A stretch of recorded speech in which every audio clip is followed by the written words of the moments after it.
existem problemas também, com certeza, de formação, né? Porque não só essas coisas, eu diria, momentâneas, né, da respiração durante a amamentação, mas com certeza, durante a formação, tudo que a criança faz vai implicar no futuro dela, né? Quais seriam os problemas de formação que respirar pela boca causaria?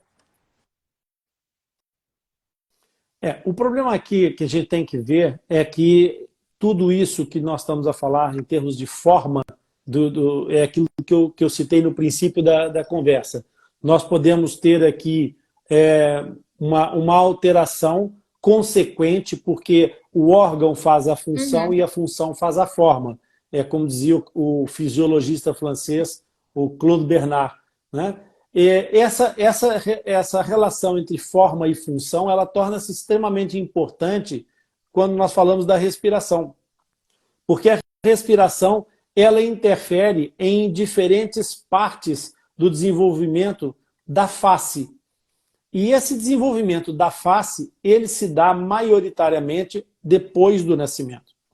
Por isso é que eu disse no princípio que o fenótipo acaba por sofrer mais influência ambiental Uhum. exatamente depois do nascimento.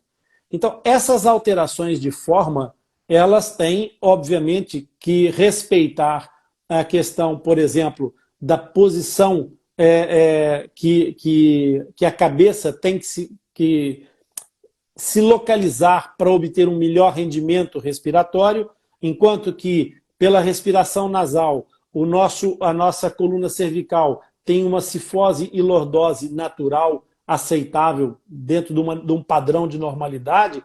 Quando nós passamos a fazer a respiração predominantemente oral, nós temos a tendência a tentar retificar o trato digestivo para ele cumprir uma função mais consentânea com a respiração. Então a cabeça tem a tendência a avançar no plano Uhum. sagital no sentido ventral, ou seja, para frente. E isso faz com que haja uma perda do centro de gravidade da cabeça e essa perda do centro de gravidade obriga a um reposicionamento da coluna para compensar, fazendo com que os processos de cifose e lordose da coluna tenham que ser mais forçados, mais amplos, e aí vai trazer algumas Uhum. alterações do ponto de vista do crescimento. Na face também vai acontecer isso, porque se nós vamos ter perda de ação da respiração pela fossa nasal, nós não vamos ter estimulação dos seios maxilares, portanto o terço médio da face vai ficar menos desenvolvido do que seria desejável. Essa resposta do desenvolvimento menor do terço médio da face obriga a que o andar inferior, que é a mandíbula, também sofra consequências desse desenvolvimento mais fraco. Por isso, pode acontecer de haver uma hiperdivergência, que é o rosto ficar mais alongado, pode acontecer de haver uma retenção da mandíbula no plano sagital, então a mandíbula não consegue crescer sagitalmente, crescer para frente como deveria.